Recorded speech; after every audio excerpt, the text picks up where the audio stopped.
معزز سامعین و ناظرین، آج کا ہمارا موضوع ہے عدل و انصاف اور سیرت رسول صلی اللہ علیہ وآلہ وصحبہ وسلم۔ معزز ناظرین، کسی بھی قوم کے اندر جب تک عدل و انصاف کی فضا قائم رہتی ہے وہ قوم ترقی کی منازل کو طے کرتی ہے، لیکن جب عدل و انصاف کی فضا ختم ہو جاتی ہے اور ظلم شروع ہو جاتا ہے تب قوم کی تباہی و بربادی کے دن بھی شروع ہو جاتے ہیں۔ اسلام کے اندر ہمارے پیارے محبوب صلی اللہ علیہ وآلہ وصحبہ وسلم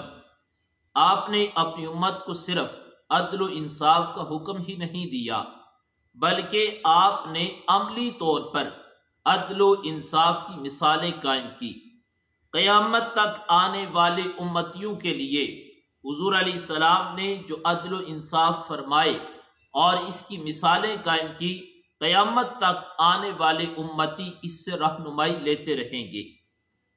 قریش قبیلے کی ایک عورت نے جب چوری کی، اب انہیں پتہ چلا کہ چوری کی سزا بھی ملے گی۔ انہوں نے اس طرح سوچا کہ اگر اس عورت کو سزا ملی تو پورے خاندان کے لیے شرمندگی کا سبب بن جائے گا، ہم کوشش کریں اگر سزا مل گئی تو پھر ہمارے لیے شرمندگی کا سبب بن سکتا ہے۔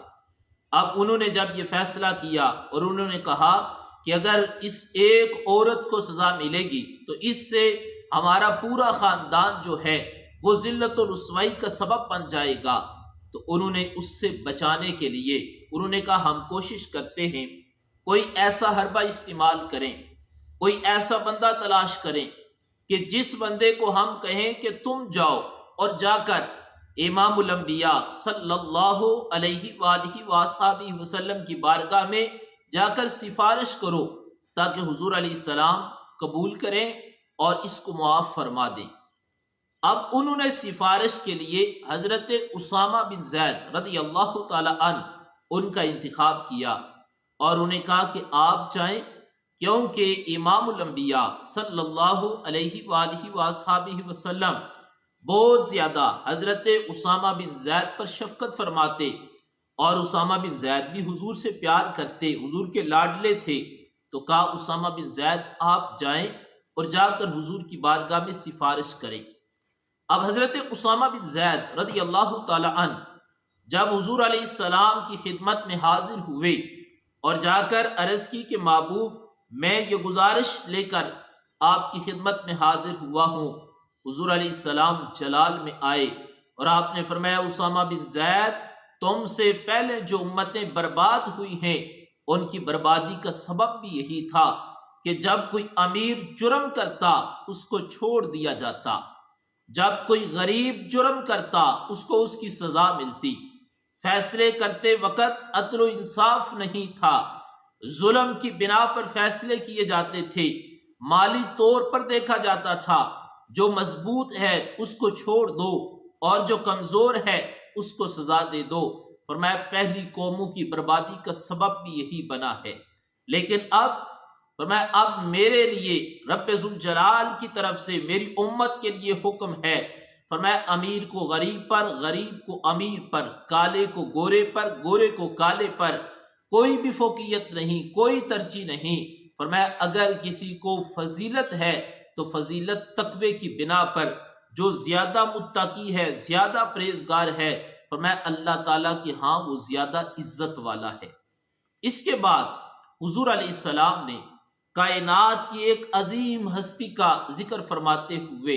کیونکہ یہاں پر ادب کو ملوز خاطر رکھتے ہوئے یہ جملے کہہ رہا ہوں کہ حضور علیہ السلام نے ایک عظیم ہستی کا نام لے کر ان کا ذکر کرتے ہوئے فرمایا اگر وہ بھی یہ کام کرتی تو میں انہیں بھی یہی سزا دیتا۔ یعنی یہ فرما کر حضور علیہ السلام نے قیامت تک آنے والے غلاموں کو یہ بتایا کہ فرمایا عدل و انصاف جو ہے، جب تک عدل و انصاف قوم کے اندر رہتا ہے اس وقت قوم ترقی کی منازل کو طے کرتی ہے۔ اور عدل و انصاف کے لیے ہرگز یہ ضروری نہیں کہ وہ صرف حکمرانوں کے لیے ہے، بلکہ عدل و انصاف ہر شخص کو چاہیے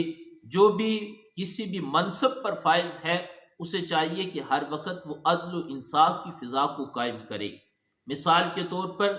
والدین کی بھی ذمہ داری ہے، اساتذہ کی بھی ذمہ داری ہے، معاشرے کے دیگر افراد کی بھی ذمہ داری ہے کہ وہ ہر معاملے میں عدل و انصاف کی فضا کو قائم کرے۔ والدین پر یہ لازم ہے کہ اپنی اولاد کے درمیان انصاف کریں۔ جب والدین اولاد کے درمیان عدل و انصاف نہیں کرتے پھر وہی اولاد بغاوت پہ اتر آتی ہے، وہی اولاد والدین کی نافرمان بن جاتی ہے۔ تو اس لیے ضرورت اس امر کی ہے کہ ہر شخص جو جس بھی عہدے پر فائز ہے وہ عدل و انصاف کرے۔ جب معاشرے میں ہر شخص عدل و انصاف کرے گا اس سے کیا فائدہ ہوگا؟ اس سے یہ فائدہ ہوگا کہ کسی بھی شخص کی یہ جرت نہیں ہوگی کہ وہ کوئی جرم کرے۔ آج ہمارے معاشرے کے اندر طرح طرح کے جرائم ہیں، طرح طرح کے ظلم ہو رہے ہیں، اس کا سبب بھی یہی ہے کہ عدل و انصاف نہ ہونے کی وجہ سے۔ اگر کوئی شخص جرم کرتا ہے اور وہ مالدار ہے اس کو کوئی پوچھتا نہیں، اور اگر کوئی غریب جرم کرتا ہے اس کو اس کی سزا ملتی ہے۔ جب تک معاشرے کے اندر یہ چیز ختم نہیں ہو سکتی کہ جب فیصلہ کیا جائے تو مال کی بنا پر کیا جائے، تب تک معاشرے کے اندر امن نہیں آ سکتا۔ امن کی ایک ہی صورت ہے، قانون سب کے لیے ایک ہو اور ہر شخص کا فیصلہ کرتے وقت انصاف کی بنا پر فیصلہ کیا جائے۔ اللہ تعالی ہم سب کو عدل و انصاف میں ہمارے پیارے محبوب علیہ السلام نے جو ہماری رہنمائی فرمائی اس کے مطابق اپنی زندگی گزارنے کی توفیق عطا فرمائے۔ وما علینا الا البلاغ۔